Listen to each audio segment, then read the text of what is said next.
Καλησπέρα, καλησπέρα. Η σημερινή μου περιπλάνηση ξεκινά από την Ομόνια. Σε αυτή τη βρώμικη γωνιά της Αθήνας θα συναντήσω τον Ανδρέα. Ο Ανδρέας έπιασε δουλειά πρόσφατα σε ένα βιβλιοπωλείο. Ο μισθός του βέβαια δεν του φτάνει. 138 ευρώ μεικτά. Και έτσι αναγκάζεται να πουλά φιστίκια έξω από το γήπεδο κάθε Κυριακή.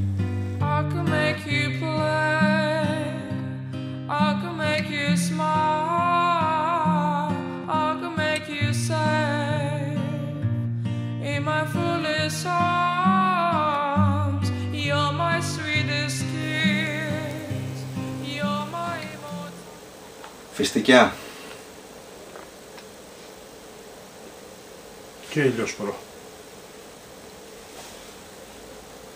Πόσο?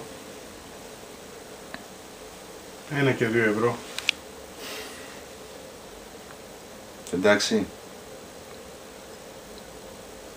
Καλά. Εντάξει.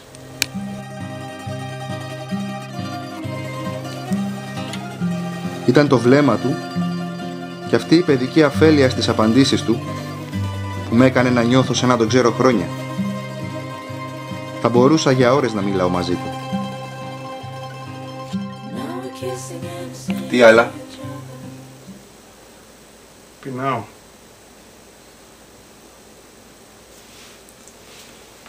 Έχει ένα σουφλατζίδικο στη γωνία. Πιστεύω.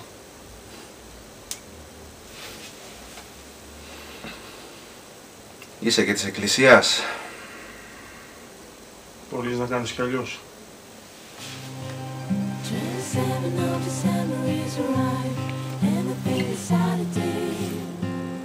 Με αυτά τα λόγια τον αποχαιρέτησα και ένιωσα μέσα μου ότι από αυτή την κουβέντα με τον Ανδρέα έγινα πιο πλούσιος.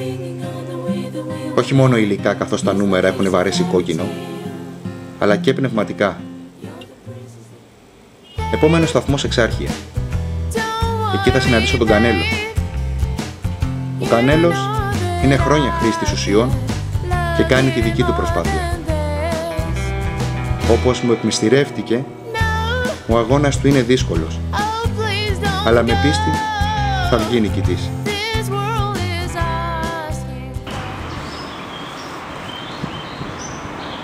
Πώς πάει? Δόξα τω Θεώ.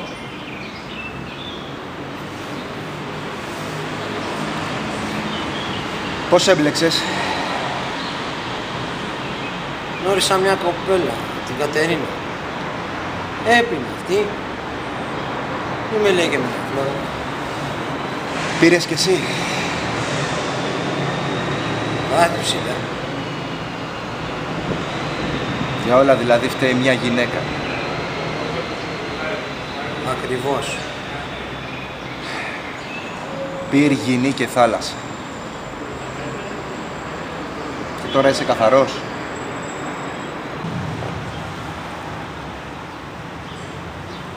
Τέσσερις ώρες.